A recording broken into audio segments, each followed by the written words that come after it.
Welcome back to Forex Professional Training in Financial Markets.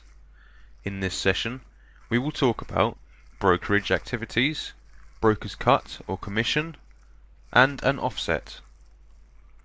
Many people would like to know what brokers do and how they do it. We shall answer these questions in this session. Opposing trades. The first thing we need to do is compare trades. The majority of trades are made based on major currencies, such as Euro against US dollar, British pound against US dollar, and US dollar against Japanese yen. Other, less commonly traded currencies are British pound against Japanese yen and Euro against Japanese yen. And in terms of goods, it is most often gold that is traded.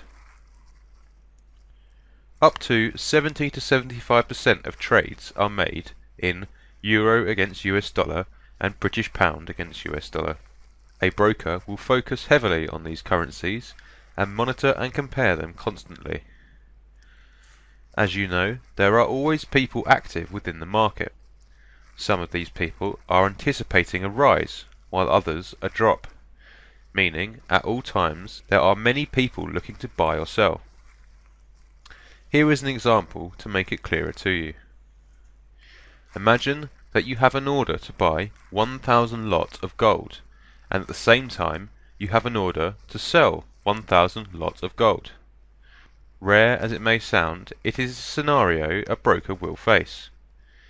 In this instance, it's as if no transaction has been made. The broker's commission will be between $100,000 and $140,000. The commission is based off the calculation that 2,000 times the gold spread, in this case $50 or $70, equal to $100,000 or $140,000 respectively.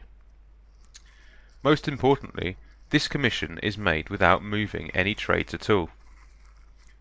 This scenario is possible with exchange shops. For example, imagine there is $1 million being transferred to a country that is transferring in $1 million. The two amounts match, and so no actual trade has been made. Exchange shops offset capital within the country, providing commission to the brokers.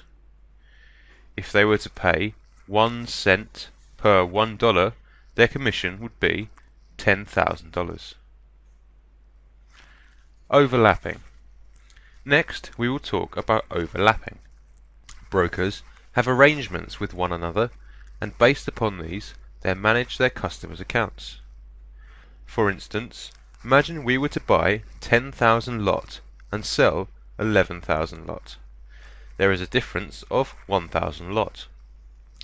What the broker does now is overlapping. They basically overlap their accounts and trades with other brokers, and, based on the previously mentioned arrangements, divide the profits between themselves. The next thing we will focus on is OTC law, or over-the-counter law. Using risk management with world prices, brokers can deal with their customers directly. However, this depends on several things: the customer's country of origin, the country they open their account in, their turnover and transaction value, currencies they trade and their flexibility, their profit and losses, and finally, their initial capital. The number of trades made and those trade values are also considered here. For example, a team of brokerage specialists came to the conclusion that today the price of gold would increase from 1,300 to 1,305. Based on this prediction, the broker can deal with gold selling customers directly, instead of transferring their orders to the interbanking liquidity. Hence, the broker derives a huge amount of profit if the gold price rises to the predicted target price. When exchanges consider that price of currency would fall, they then sell that currency with the current price, even if they do not have that amount of given currency. After a period of time, when they want to deliver the sold currency, they buy that currency at a lower price and deliver the cash to the buyer. For instance, an exchanger predicts that Turkish lira, TRY, would become cheaper against the US dollar, USD. A party wants to buy 1 million Turkish lira, hence he orders that amount. Despite the fact that the exchanger sells the amount to the buyer, he does not have that amount of money and does not buy the remaining until the time that he should deliver that amount in cash. Considering that the delivery time is 1 day later than the order time, the price of Turkish lira falls considerably. An exchanger would buy the remaining amount at a lower price, exactly at the delivery time.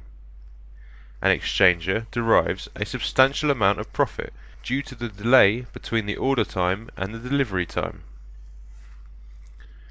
Increasing spread. Next we will look at increasing spread.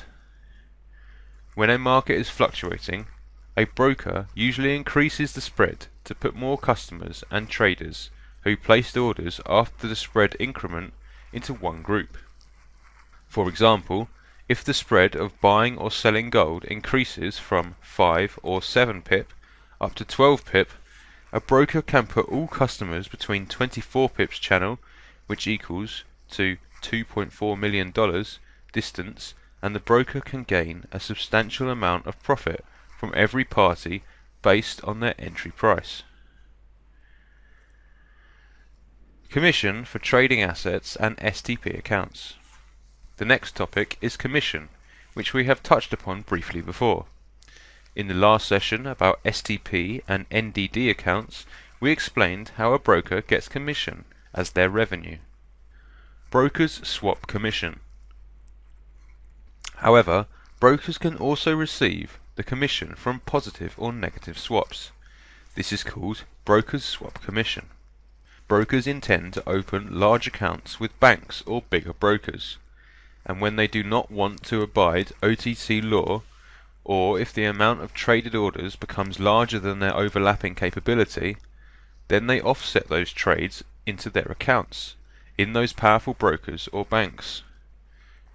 In this way, they can still make profit from their trades.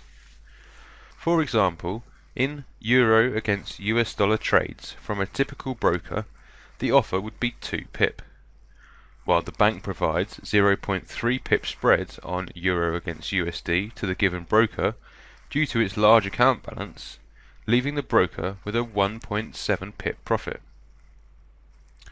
Next, we will talk about the use of negative offset swap.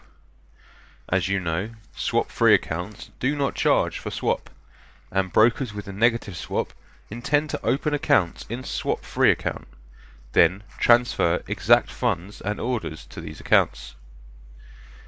This way they do not pay any swap, but they can still charge traders for negative swaps as well as their commission every night. Well, in this session we have explained all different types of brokers' commission. All the information above is related to the internal policy of brokerage.